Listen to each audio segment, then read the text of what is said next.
सभी को सलाम, नमस्कार, आदाब, सत श्री अकाल, जय हिंद, जय भारत। उम्मीद करता हूँ आप सभी ठीक होंगे। उम्मीद पे ही दुनिया कायम है और वही उम्मीद मैं करता हूँ। कुछ लोग अगर शेयर कर देंगे तो कुछ और लोगों तक भी वीडियो पहुँच जाएगी। बार बार जोर देना इसलिए पड़ता है शेयर पे क्योंकि आईडी अभी न्यू है। एक बार लोगों तक आईडी पहुंच जाए उसके बाद हमें कहने की ज़रूरत नहीं पड़ेगी। आप करेंगे तो बहुत अच्छी बात रहेगी और नहीं करेंगे तो लोगों को नोटिफिकेशन पहुंच जाएगी। उम्मीद करता हूं कि थोड़ा थोड़ा सा एक आध ग्रुप में आप लोग शेयर करते चलेंगे ताकि बात पहुंच जाए। बात पहुंचना बहुत ज़रूरी है क्योंकि मुझे ये लगता है शायद आप सबकी अलग बात है। मुझे ये लगता है कि शायद आपकी बात बोलने वाले लोग बहुत कम रह गए हैं। आपकी बात बोलने वाले लोग बहुत कम रह गए हैं, ऐसा मुझे लगता है। इस वजह से मैं लगातार ये कोशिश करता हूं कि बोलता रहूं और बोलता रहूं। आप तक वो बातें पहुंचाता रहूं जो आपके लिए ज़रूरी हैं। आप तक वो हर बात पहुंचा दूं जो आपके लिए बहुत ज़रूरी है। सबसे पहले तो मैं बात करूंगा कि रमज़ान आ गए हैं और रमज़ान के आते ही लॉकडाउन का सिलसिला शुरू हो गया है। दिल्ली में रात का लॉकडाउन हो गया है क्योंकि रमज़ान में मार्केट्स रात में खुलती हैं, इसलिए रात में लॉकडाउन होगा। मुंबई में भी लॉकडाउन है, यूपी में भी जल्दी आ ही जाएगा, ईद तक तो आ ही जाना है। बहरहाल इंतज़ार था इस कोरोना को कि होली निपट जाए उसके बाद हम आएँ, और होली निपट गई। अब ये कोरोना आया है और रमज़ान और ईद में जम के अपना प्रकोप जारी रखेगा। होता है साहब, भारत जैसे मुल्क में ऐसा होता है कि किसी ख़ास वजह से आता है। बिहार में एक जनाजे में कुछ लोग जुटे थे जिसको रजत शर्मा ने दिखाया कि आपकी रूह कांप जाएगी ये देख करके कि इतने लोग एक जनाजे में इकट्ठे हुए हैं कोरोना काल में। मैं पूछना चाहता हूं भारत की दलाल मीडिया से, मैं पूछना चाहता हूं भारत के उन दलालों से जो मुसलमानों को टारगेट करते हैं। लगातार चुनाव में रैलियां हो रही हैं, लाखों लोगों की तादाद में लोग इकट्ठे हो रहे हैं, जिंदाबाद जिंदाबाद के नारे लग रहे हैं। कोई मास्क नहीं लगाए है, कुछ नहीं है। उसके बाद उसमें आखिर क्यों कोरोना नहीं बढ़ रहा है? किसी मुसलमान के जनाजे में ही कोरोना क्यों आएगा? दूसरी बात, अभी मनोज तिवारी को मैंने देखा कि वो ट्राली घसीट रहे थे, रिक्शा घसीट रहे थे।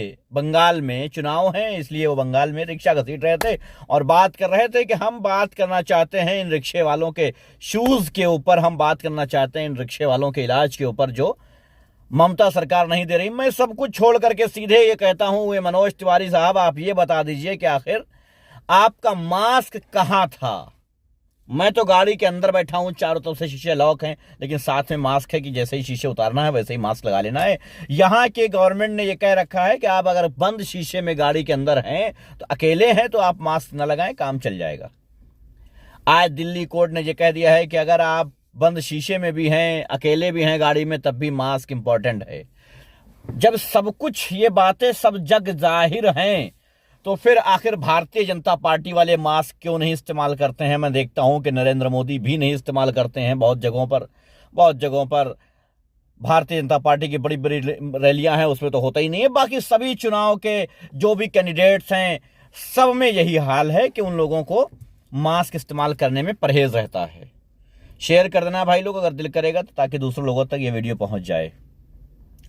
लेकिन मेन चीज ये है कि अगर रमजान है तब दिक्कत है। रमजान है इसलिए खास करके कोरोना का प्रकोप बता करके लॉकडाउन करना जरूरी है। ये भारत की बहुत पुरानी नीति रही है, बहुत पुरानी रणनीति रही है, कोई दिक्कत की बात नहीं है। अब मैं बात करूंगा नक्सली हमले की, जिसमें बहुत सारे जवान शहीद हुए हैं और बहुत सारे घायल हुए हैं। हम उस देश के नक्सली हमले की बात कर रहे हैं जिस देश में 8,000 करोड़ का एक जहाज एक प्रधानमंत्री के लिए खरीदा जाता है। 8,000 करोड़ का एक जहाज एक प्रधानमंत्री के लिए खरीदा जाता है। हम उस देश की बात कर रहे हैं जहां नक्सली हमला होने पर जवानों को, घायलों को ट्रैक्टर ट्राली में भर करके हॉस्पिटल पहुंचाया जाता है। उनके लिए एम्बुलेंसेस का इस्तेमाल नहीं किया जाता है, एम्बुलेंस नहीं है उनके पास। सोचने की बात है कि आखिर उनके पास एम्बुलेंस क्यों नहीं है, आखिर ऐसा क्या हो गया कि उनको एम्बुलेंस तक नसीब ना हुई उन सिपाहियों को जो अपने देश की रक्षा के लिए अपनी जान की परवाह किए बगैर मौजूद रहते हैं। एम्बुलेंस नहीं मिली, ट्राली में भर करके उनकी लाशें पहुंचाई गई, जो घायल थे उन्हें हॉस्पिटल पहुंचाया गया और भारत के प्रधानमंत्री के लिए 8,000 करोड़ का एक जहाज ऐशो आराम करने के लिए खरीदा गया। यह भारत का दुर्भाग्य है, यह भारत का दुर्भाग्य है। नक्सली हमले की जब बात छिड़ी है तो बात यह भी छिड़ जाए कि नक्सली हमले में जो अरेस्ट हुए हैं, जो मुजरिम पाए गए हैं, वो भारतीय जनता पार्टी के उपजिलाध्यक्ष हैं। कमाल है, भारतीय जनता पार्टी के नेता इसमें लिप्त रहे हैं, काफी हमलों में लिप्त रहे हैं, ये सभी जानते हैं। ऑडियो भी लीक हुई, वीडियो भी लीक हुई, कई बार कई सबूत सामने आए, लेकिन किसी की मजाल है जो भारतीय जनता पार्टी पे आंख उठा करके देख ले, किसी की मजाल नहीं है कि भारतीय जनता पार्टी पे आंख उठा के देख ले। हम जैसे लोग अगर भारतीय जनता पार्टी की तरफ देखने की कोशिश करेंगे तो जो लोग भारतीय जनता पार्टी के मुखालिफत में हैं वो हमारा सपोर्ट नहीं करेंगे और जो उनके समर्थन में है वो हमारा विरोध करेंगे। हम जैसों की वीडियो रोकने का काम वो करेंगे जो भारतीय जनता पार्टी के समर्थन में है, और हम जैसों की वीडियो को शेयर वो नहीं करेंगे जो उनके विरोध में है। ये कोई बात नहीं है, आम बात है। खैर, हम तो उस देश के वासी हैं साहब जहां कोई भी कभी भी कहीं भी उठ के आए और किसी मस्जिद को तोड़ के चला जाए और हम कुछ ना करें। हम तो उस देश के वासी हैं जहां साहब कोई भी आए, किसी मस्जिद पर अपने भगवा कलर का झंडा लहराए और चला जाए, हम कुछ ना कहें। हम तो उस देश के वासी हैं साहब जहां कोई भी अपना मुंह उठाए और कुरान के ऊपर उंगलियां उठा दे और चला जाए, हम कुछ ना कहें। हम तो उस देश के वासी हैं साहब जो हमारे इस्लाम पर कोई भी उंगली उठा दे और हम खामोशी से सुनते रहें और हम कुछ ना कहें। यह प्रॉब्लम संविधान में नहीं है, यह प्रॉब्लम कानून में नहीं है, यह प्रॉब्लम उनके रखवालों में भी नहीं है, यह प्रॉब्लम हम में है कि हमारा ज़मीर मरा हुआ है।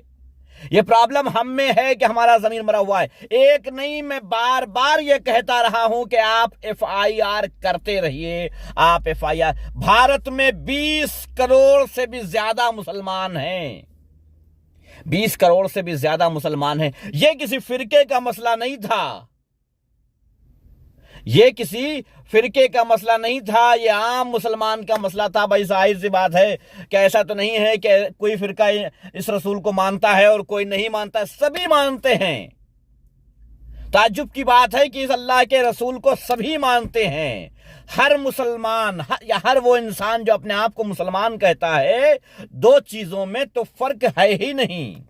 कम से कम वो अल्लाह के नबी को सभी मुसलमान मानते हैं और कुरान को सभी मुसलमान मानते हैं।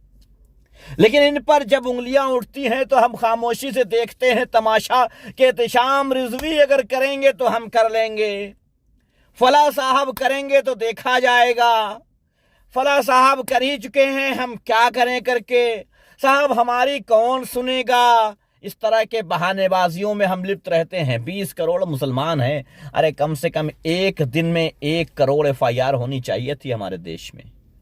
लेकिन अफसोस कि हमारा मुसलमान मर चुका है, उसका ज़मीर मर चुका है, वो डर चुका है, वो खत्म हो चुका है, वो जलील हो चुका है।